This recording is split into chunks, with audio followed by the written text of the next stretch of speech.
আপনাদের নিশ্চয়ই মনে আছে যে বেশ কিছুদিন আগে বিজেপির মাননীয় শ্রী জেপি নাড্ডাজি একটি কথা বলেছিলেন যে বিজেপি এখন স্বনির্ভর মানে স্বনির্ভর, আরএসএস ছাড়াও তারা চলতে পারে। আমি এইটা নিয়ে একটা প্রতিবেদন করেছিলাম আগে। আজকে এই ব্যাপারটা নিয়ে আরেকবার প্রতিবেদন করছি। তার কারণ কেন জানি না, মনে হচ্ছে যে জেপি নাড্ডাজির এই কথাটি বুমেরাং হয়ে গেছে। আর এতে বিশেষ করে প্রধানমন্ত্রী মাননীয় নরেন্দ্র মোদীজি অনেকটাই বিপাকে পড়তে চলেছেন। কেন, তার বিস্তারিত বিশ্লেষণে আসছি। নমস্কার, আমি তুষার ভট্টাচার্য, আর আপনারা দেখছেন আমার ছোট্ট ইউটিউব চ্যানেল স্টেট স্পিক্স। আপনাদের মনের কথা বলে, আপনাদেরকে ভাবতে সাহায্য করে। আমরা বাঙালিরা ভাবতে ভুলে গেছি, ভাবতে আমাদের হবেই। আর আমরা যদি এখন না ভাবি তাহলে পরবর্তী প্রজন্মকে আমরা কিন্তু সঠিক রাস্তা দেখাতে পারবো না। তাই আমি প্রতিদিন আপনাদেরকে ভাবনার খোরাক যোগাই। আর ভাবতে থাকুন। বাঙালিরা যদি না ভাবি আমরা, তাহলে কিন্তু সত্যি আগামী দিনটা আমাদের জন্য খুব একটা ভালো ঠেকছে না। আসি বিস্তারিত বিশ্লেষণে। এই বছরের শুরুতেই প্রায় জেপি নাড্ডাজির একটা কথা খুব আলোচিত হয়েছিল কি, যে না, বিজেপি আরএসএস ছাড়াই স্বয়ংসম্পূর্ণ, স্বনির্ভর। তখন আমি একটা প্রতিবেদন করেছিলাম এবং বলেছিলাম যে সত্যি কি বিজেপি আরএসএস ছাড়া চলতে পারবে? আমার তো তখনকার প্রতিবেদন যা ছিল, আজকের প্রতিবেদনও সেটাই, কিন্তু এতে আরও একটা ইম্পর্টেন্ট জিনিস যোগ করে দেব। সেটা হচ্ছে যে পরবর্তী প্রধানমন্ত্রী কে হতে চলেছেন জানাটা কিন্তু খুব জরুরি। তো শেষ পর্যন্ত দেখুন, আর বিশ্লেষণটা কেমন লাগে কমেন্টস করবেন।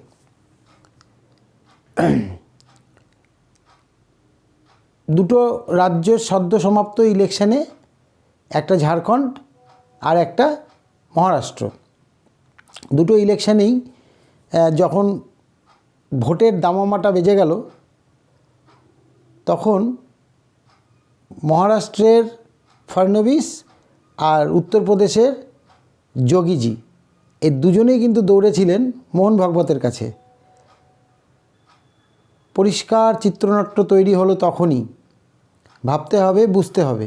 সাধারণ মানুষ আমরা কিন্তু এই ধরনের বিশ্লেষণ খুব কম দেখতে পাই। কারণ এ ধরনের বিশ্লেষণ, আমি যে ধরনের বিশ্লেষণ করব, এই ধরনের রাজনৈতিক বিশ্লেষণ হাতে গোনা দু একজন করেন, কিন্তু বেশিরভাগই করেন না। এবং ভোট শেষ হওয়ার পরে, মানে রেজাল্ট ডিক্লেয়ার হয়ে যাওয়ার পরে কিন্তু আবার ওই দুজন দৌড়েছিলেন মোহন ভাগবতের কাছে। কারণ পরিষ্কার হয়ে গেল যে আরএসএস ছাড়া বিজেপি এখনও দু পায়ে দাঁড়াতে সক্ষম নয়। আরএসএস তাদের একটা পা, আর একটা পা কিন্তু বিজেপি। দেখুন, ফডনবিস যতই সেখানে একনাথ শিন্দেকে নিয়ে খেলুক, কিন্তু পুরো নির্বাচন প্রক্রিয়াটা পরিচালনা করেছে কিন্তু একদম আরএসএস। একদম মানে হাতে কি বলবো, মানে একদম রুট লেভেল থেকে তারা চেষ্টা করে আজকে কিন্তু মহারাষ্ট্রে এত বড় বিজয় বিজেপিকে এনে দিয়েছে। এখন প্রশ্ন উঠতে পারে, তাহলে ঝাড়খণ্ডে কেন করলো না? ঝাড়খণ্ডেও করেছে, কিন্তু ঝাড়খণ্ডে যেটা হয়েছে সেটা হচ্ছে যে ওরাও কিন্তু ওই মহিলাদের একটা স্কিম চালু করে দিয়েছে। আর দ্বিতীয় কথা, আদিবাসী সম্প্রদায়ের লোকসংখ্যা ঝাড়খণ্ডে বেশি, তারা ওই মুখ্যমন্ত্রী সোরেনকে যে অ্যারেস্ট করেছিল সেইটা কিন্তু মেনে নিতে পারেনি। এটা কিন্তু বিজেপির এগেনস্টে গেছে। কিন্তু এইখানে আরএসএস কিন্তু এই জায়গাটায় নিশ্চুপ ছিল। বিজেপিকে হয়তো অন্দরে কিছু হয়তো বলে থাকতে পারে বা কিছু করে থাকতে পারে, কিন্তু সেইভাবে আমরা দেখিনি। কিন্তু তাদের নির্বাচন পূর্বের যে পর্যালোচনা ছিল ঝাড়খণ্ড সম্বন্ধে, যে সেইখানটায় কিন্তু বিজেপি হারতে চলেছে এবং সেটাই কিন্তু আমরা দেখতে পেলাম যে সেটাই হলো, রেজাল্ট কিন্তু বিজেপির বিপক্ষেই গেল। এবার হেমন্ত সোরেন গ্রেপ্তার হওয়াটা কিন্তু সেখানকার জনজাতির লোকজন কিন্তু ভালো মনে মেনে নেয়নি। আর মহিলাদের স্কিম সিমিলারলি ওই মহারাষ্ট্রেও কিন্তু একটা ওই লাডলি বাহিনা বা আমাদের এই পশ্চিমবঙ্গের মতো লক্ষ্মীর ভাণ্ডার জাতীয় একটা কিন্তু স্কিম ওখানেও চালু হয়েছে। তো মহিলাদের এখন তো চারিদিকে এই স্কিম দিয়েই সব ভোট জিতছে, আর সব তো গোল্লায় যাক, কিন্তু স্কিমে চলবে, মহিলারা ভোট দেবে আর ড্যাং ড্যাং করে এক একটা দল জয়ী হয়ে আসবে। তো আজকে আমার বিচার্য বিষয় সেটা নয়, আমার আজকে আলোচনার বিষয় হচ্ছে যে বিজেপি কি সত্যি সম্পূর্ণ হতে পেরেছে? না, হতে পারেনি, আর হতে পারবেও না।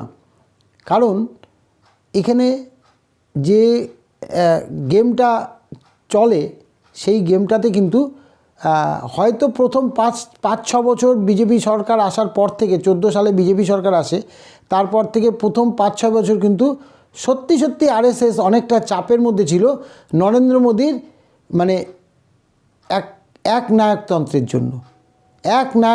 জন্য নরেন্দ্র মোদীর এক নায়কতন্ত্রের জন্য কিন্তু এই আরএসএস অনেকটাই চাপের মধ্যে ছিল, অনেকটাই চাপের মধ্যে ছিল, এবং তারা কিন্তু চুপচাপ প্রায় সাইড লাইনে বসে গেছিল। এটা আপনারা ভালো করে লক্ষ্য করে দেখুন, এই ধরনের পর্যালোচনা আপনি পাবেন না। কিন্তু আরএসএস কি বসে গেলে বিজেপির কোনো লাভ হবে না। বিজেপি কখনোই আরএসএস ছাড়া চলতে পারবে না, আর চলতে পারেওনি। তো সুতরাং এই যে কথাটা বলানো হয়েছিল যে আরএসএস ছাড়া বিজেপি চলতে পারবে, এই কথাটা বলানো হয়েছিল, আর বলানো হয়েছিল কার মুখ থেকে সেটা নিশ্চয়ই আর বলার অপেক্ষা রাখে না। আজকে দেখুন আস্তে আস্তে কিন্তু এই নরেন্দ্র মোদীর কারিশমা কিন্তু কমতে শুরু করে দিয়েছে, অমিত শাহের কারিশমা কমতে শুরু করে দিয়েছে। 2024-এর ইলেকশনের পরে কারিশমা তো মানে বাদই দেন, দলের মধ্যেই একটা অন্তর কলহ তৈরি হয়েছে। অনেকেই নরেন্দ্র মোদীর যে নেতৃত্ব সেটা কিন্তু খুব ভালো মনে মেনে নিতে পারছে না, এবং মেনে নিতে পারছে না বলেই দলের আভ্যন্তরে কিন্তু একটা কোন্দলের সৃষ্টি হয়েছে। এই কোন্দলটা কতদূর কি হবে বা কে এটার থেকে সরে আসবে, কিভাবে সরে আসবে বা কিভাবে এটা সমাপ্তি হবে সেটা আমরা বলতে পারছি না। তবে আরএসএস এখন কিন্তু আবার হালে পানি পেয়ে গেছে, এবং তারা কিন্তু শক্ত হাতে এটা ধরার চেষ্টা করছে, এবং তারা এটাও জানে যে বিজেপির নিয়ম অনুযায়ী 75 বছর বয়স হয়ে গেলে কেউ আর পদে থাকার যোগ্যতা রাখে না, মানে এটা ওদের সংবিধান, বিজেপি সংবিধানে এটাই বলছে যে একজন ব্যক্তি, যেমন এক ব্যক্তি এক পদ, তেমনি 75 বছর বয়স পর্যন্ত সে দলে থাকতে পারবে, দলের সদস্য হিসাবে থাকতে পারবে, কিন্তু তারপরে কিন্তু তাকে আর কোনো পদ বা সদস্য হিসাবে তাকে কোনো জায়গাতে রাখা যাবে না। তো প্রধানমন্ত্রী নরেন্দ্র মোদীর 75 বছর হতে আর বেশি সময় নেই, সুতরাং তার বিদায় আসন্ন। এটা আমাদেরকে সংবিধান মানে বিজেপি সংবিধান অনুযায়ী আমরা ধরে নিতেই পারি যে তার বিদায় আসন্ন, এবং তার বিদায় আসন্ন এই কারণে আরও মানে জোরালো হয়েছে যেহেতু বর্তমানে কিন্তু আরএসএস বিজেপিকে কিন্তু আর সেভাবে মানে বিজেপিকে দিচ্ছে। দেখুন যোগীজি আর ফডনবিস যে মহারাষ্ট্রের এখনও তো আজকেও তো মনে হয় চিফ মিনিস্টার এখনও নির্ধারণ হয়নি, ভাবি মুখ্যমন্ত্রী বলা যেতে পারে, কারণ এখন বিজেপি এবার সব বেশি সিট পেয়েছে, সুতরাং বিজেপির থেকেই হয়তো চিফ মিনিস্টার হবে। আর একনাথ শিন্দে বা ওই অজিত পাওয়ার এরা হয়তো কেউ উপমুখ্যমন্ত্রী ডেপুটি চিফ মিনিস্টার হতে পারে, এখনও সময়ের অপেক্ষা। তবে এরা কিন্তু বুঝে গেছিল যে আমরা চলতে পারবো না, আর এরাও কিন্তু যতটুকু শোনা যাচ্ছে ভিতরের খবর, এরাও কিন্তু নরেন্দ্র মোদীর এই মানে কি বলবো একচ্ছত্র আধিপত্য এটাকে কিন্তু মেনে নিতে পারেনি। যেমন ধরুন নরেন্দ্র মোদীজি আদবানিজির কিন্তু খুব ক্লোজ ছিল, যখন গুজরাট দাঙ্গাটা হয় সেই সময় কিন্তু আদবানিজি নরেন্দ্র মোদীকে একদম মানে সাপোর্ট করে বাঁচিয়ে দিয়েছিল, অনেক অনেক অনেক ক্ষেত্রে তাকে কিন্তু সাপোর্ট করেছিলেন। কিন্তু নরেন্দ্র মোদীজি তাকে কিন্তু বনবাসে পাঠিয়ে দিয়েছেন। এই নরেন্দ্র মোদীজি কিন্তু এলকে আদবানিকে বনবাসে পাঠিয়ে দিয়েছেন। এমনকি ওনার যে রাষ্ট্রপতি হওয়ার ইচ্ছা মনোবাসনা ছিল সেটাকেও কিন্তু ধামাচাপা দিয়ে দিয়েছেন। তো অনেকেই বলছেন যে তার এই মানে একচ্ছত্র অধিপত্য সেটা কিন্তু কেউ মেনে নিতে চাইছে না। দলের মধ্যেই একটা শুরু হয়ে গেছে একটা কানাঘুষো গুঞ্জন, এবং এই যে 2024 ইলেকশনের পরে তার যে কারিশমা কমতে শুরু করে দিয়েছে এবং অমিত শাহজির কারিশমা কমতে শুরু করে দিয়েছে, এটা কিন্তু তার একটা বড় প্রমাণ। আমার সঙ্গে দু একজন বিজেপি কর্মী নেতার মাঝে মাঝে কথাবার্তা হয়, তারা বলছে যে সত্যি আমাদের কিন্তু এখন ভাটার টান চলছে, খুব একটা সদস্য সংগ্রহও কিন্তু খুব একটা হয়নি। পশ্চিমবাংলার নিরিখে বলছি আমি, তাদের কাছ থেকে শোনা খবরে যতটুকু আমি জানতে পারি, যে আভ্যন্তরীণ খবর, অনেক জেলাতেই সেই তাদের যে কাঙ্ক্ষিত সংখ্যা সদস্য সংখ্যা সেটা কিন্তু হয়নি। আমি এর আগে একটা এই সদস্য সংখ্যা নিয়ে একটা করেছিলাম এপিসোড, সেটাতে আমি বলেছিলাম যে এভাবে শুধুমাত্র হিন্দুত্ব বাদ দিয়ে সদস্য সংগ্রহ করার ইয়েটা কিন্তু আমার মনে হয় এটা বোকামো হয়েছে। কারণ অনেক মুসলিম ভাই বোনরা কিন্তু বিজেপির সদস্য হয়েছে, এটা কিন্তু একেবারে সত্যি কথা।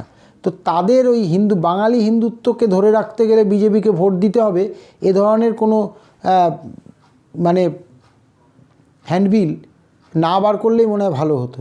তো যাই হোক, তো এখন যেটা মানে বলতে চাইলাম যে আগামী দিনে প্রধানমন্ত্রীর তো 75 বছর, যদি আমি বিজেপির সংবিধান মেনে বলি, তাহলে ওনার মানে নরেন্দ্র মোদীজির আর বেশি দিন সময় নেই, অল্প কিছু দিনের মধ্যে হয়তো মানে পুরো টেনিওরটা কমপ্লিট করতে পারবেন না। তাহলে প্রধানমন্ত্রী কে হবেন? কে আছেন দৌড়ে? আমি খুব বিশ্বস্ত সূত্রে দুটো নাম পেয়েছি। একটা হচ্ছে হিন্দুত্বের পোস্টার বয় যোগী আদিত্যনাথ, আরেকটা হচ্ছে শ্রী নীতিন গডকরি। আমি জানি না এদের মধ্যে কেউ হবেন কি না, কিন্তু বিজেপির অভ্যন্তরে কিন্তু এইটা নিয়ে এবং আরএসএসের মধ্যেও এই দুটো নামই ঘোরাঘুরি করছে। একজন হচ্ছেন উত্তরপ্রদেশের বর্তমান মুখ্যমন্ত্রী যোগী আদিত্যনাথ, যাকে হিন্দুত্বের পোস্টার বয় বলা হচ্ছে বিজেপির। আরেকজন হচ্ছে নীতিন গডকরি, আমাদের সড়ক পরিবহন মন্ত্রী। জানি না এটা কতটা বাস্তবিক এবং কতটা তবে এই নাম দুটো কিন্তু পরবর্তী প্রধানমন্ত্রী হিসাবে ঘোরাফেরা করছে। কারণ বিজেপি আরএসএস থেকে এই যে নরেন্দ্র মোদীজির প্রভাবে আরএসএস যে অস্তমিত হয়ে গেছিল, তার যে কারিশমা, মানে ওয়ান ম্যান আর্মি, আমি সব, এইটা কিন্তু এবার আরএসএস বুঝে গেছে যে এর কিন্তু আর সেইটা নেই, এ কিন্তু পরবর্তীতে আর ভোট সেভাবে জেতাতে পারবে না। কারণ 2024 ইলেকশন সেইটা প্রমাণ করে দিয়েছে যে আগামী দিনে এদের উপরে এই দুই রথী অমিত শাহজি এবং নরেন্দ্র মোদীর উপরে কিন্তু ভরসা করে ভোট করালে বিপর্যয় হবে। আর বছরের পর বছর ভোট করানোর মতো কারিশমা নরেন্দ্র মোদীজির মধ্যে আর নেই। তাই আরএসএস কিন্তু শক্ত হাতে ধরছে হাল যে আগামী নির্বাচনগুলি কিন্তু যাতে বিজেপি দলটাকে জিতিয়ে নিয়ে আসা যায় এবং পরবর্তী প্রধানমন্ত্রী হিসাবে যে দুটো নাম বললাম তাদের মধ্যে থেকেই কাউকে করা যায়। আচ্ছা, এটা ছিল আজকের আমার প্রতিবেদন যে পরবর্তী প্রধানমন্ত্রী কে হতে পারে, ভারতবর্ষের পরবর্তী প্রধানমন্ত্রী কে হতে পারে। তো এটা একটা বিশ্বস্ত সূত্র থেকে পাওয়া খবর, সেই খবর অনুযায়ী আমি এটা করলাম। আর নরেন্দ্র মোদীজির যে কথাগুলি বললাম সেগুলি দেখুন, আপনারা যদি ভালো করে পর্যালোচনা করেন তার ইতিহাসটা, তাহলে দেখতে পাবেন সে কিন্তু ভারতকে একটা শক্তপোক্ত জায়গায় নিয়ে গেছে বটে, কিন্তু সমস্তটাই ওই আমরা বলি না যে ওয়ান পোস্ট, বাকি সব ল্যাম্প পোস্ট পশ্চিমবাংলার ক্ষেত্রে, পশ্চিমবাংলার মুখ্যমন্ত্রীর ক্ষেত্রে, তেমনি কিন্তু এই জায়গাটাতেও তাই হয় যে ওই টু পোস্ট অল আর ল্যাম্প পোস্ট বলাই যেতে পারে। যে টু পোস্ট মতলব ওই প্রধানমন্ত্রীর পোস্ট আর স্বরাষ্ট্রমন্ত্রীর পোস্ট, বাকি সবই ল্যাম্প পোস্ট। ব্যাপারটা কিন্তু ওখানেও কিন্তু এইভাবে বলা যেতে পারে। তো যাই হোক, এইটা ছিল আমার অ্যানালিসিস। যদি মনে হয় যে বিজেপি আরএসএস ছাড়া চলতে পারবে তাহলেও কমেন্টস করবেন, আর ভাবতে থাকুন যে বিজেপি কিভাবে আরএসএস ছাড়া চললে তার উপকার হবে। এখনও কিন্তু বিজেপি আরএসএস ছাড়া চলার মতো জায়গায় নেই। আগামীতে কিভাবে চললে বিজেপি আরএসএস থেকে মুক্ত হতে পারবে, আবার আরএসএসের যে তকমাটা যে বিজেপি আরএসএস ছাড়া চলতে পারে না, এই তকমাটা থেকে মুক্ত হতে পারবে, আপনারা কমেন্টস করে জানাবেন। এটা আজকে আমার ভাবনার বিষয় আপনাদেরকে। যদি আমার এই বিশ্লেষণ আপনাদের ভালো লাগে, লাইক শেয়ার কমেন্টস করবেন, আর পারলে সাবস্ক্রাইব করবেন। আমি আপনাদেরকে প্রতিদিনই প্রায় নতুন নতুন ভাবনার খোরাক যোগাই।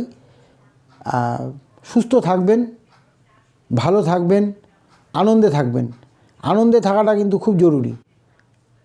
আজকে এই পর্যন্তই, আবার দেখা হবে আগামীকাল। নমস্কার।